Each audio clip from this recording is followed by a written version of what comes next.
Arcosphère avec la Haute École Arc, le choix incontournable pour vos formations. Bachelor, continu et postgrad. he-arc.ch. La simulation est un outil incontournable dans la formation des futurs professionnels de la santé. La Haute École Arc dispose d'un centre de simulation moderne avec une équipe spécialisée. C'est le sujet qu'on aborde aujourd'hui avec Cécile Nagy-Roncari. Bonjour. Bonjour. Vous êtes maître d'enseignement, technopédagogue et responsable du centre de simulation à la HE-Arc Santé. Quand on dit simulation dans le monde de la santé, ça veut dire quoi ? Alors la simulation dans le monde de la santé, c'est de reproduire un environnement, un contexte réaliste pour que l'étudiant puisse mettre en pratique son expérience et développer des compétences dans un contexte, dans un cadre sécurisé, car on travaille sur des faux patients, que ce soit des acteurs, des patients simulés ou des mannequins. On a besoin d'un équipement particulier.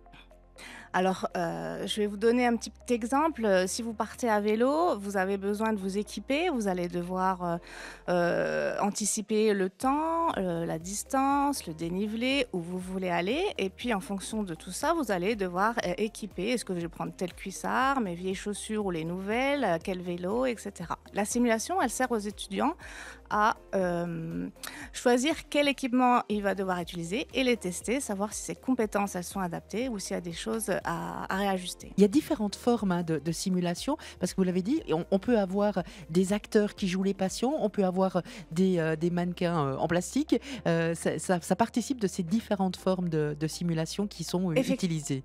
Effectivement, on a une petite équipe à travailler dans la simulation. On a un technicien qui gère tout ce qui est mannequin haute fidélité avec une technologie assez avancée. Il va gérer également la vidéotransmission et puis tout ce qui est programmation des mannequins. On a aussi une coordinatrice des patients simulés qui, elle, gère l'entraînement des PS, leur formation. Elle les accompagne, elle les aide à s'entraîner sur les scénarios que les enseignants ont réalisés. Et puis, on a surtout nos patients simulés. Dans la haute école, on en a 70 patients simulés. D'ailleurs, on recherche encore à agrandir cette équipe, surtout sur le secteur de Lémont. Donc, si vous êtes intéressé, n'hésitez pas à contacter ma collègue Edwige pour participer à ce genre d'exercice. Donc ce genre d'exercice, ça veut dire qu'on va vous donner un scénario en disant vous dites que vous avez mal ici, que vous ressentez tel symptôme, et puis après l'équipe médicale prend en charge ce patient simulé comme si c'était un vrai. Exactement, on joue pour de vrai, on fait pour de vrai, mais c'est pour de faux parce que c'est des faux patients et c'est soit des acteurs, soit des mannequins. Et puis il y a la vidéo qui est importante puisqu'après on va pouvoir débriefer finalement avec l'étudiant, avec l'étudiante sur sa prestation. Éventuellement, donc c'est pas systématique. Les phases de la simulation sont au nombre de 3. Il y a la phase de briefing où l'étudiant va être mis dans le contexte, on va lui expliquer les objectifs d'apprentissage, on va lui présenter son environnement. Et puis on a la phase de simulation en elle-même où l'étudiant va participer, donc jouer le jeu comme on a dit. Et enfin, la phase la plus importante, c'est cette phase de débriefing où l'étudiant va devoir analyser sa pratique, mettre en avant les éléments de compétences à améliorer, les éléments aussi qui sont à renforcer ou à conserver quand ils ont déjà acquis pas mal d'expérience. Et puis, on l'a dit, vous êtes technopédagogue. Vous avez finalement un double rôle ?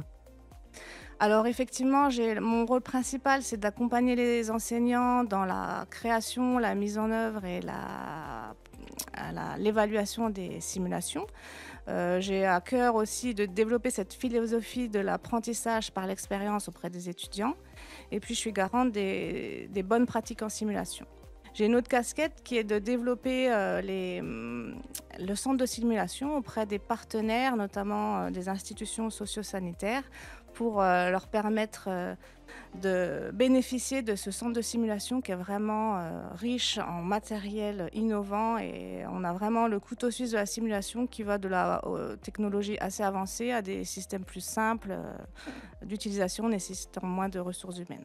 Cécile Nagy-Roncary, merci beaucoup pour toutes ces explications. Et puis on rappelle qu'il y a un appel justement qui est lancé à ceux qui voudraient jouer le rôle de patients simulés, notamment dans la région de Delémont. On a les informations sur le site de la HEARC. Merci, belle journée. Merci. Arcosphère avec la Haute École Arc, le choix incontournable pour vos formations. Bachelor, continu et postgrad. he-arc.ch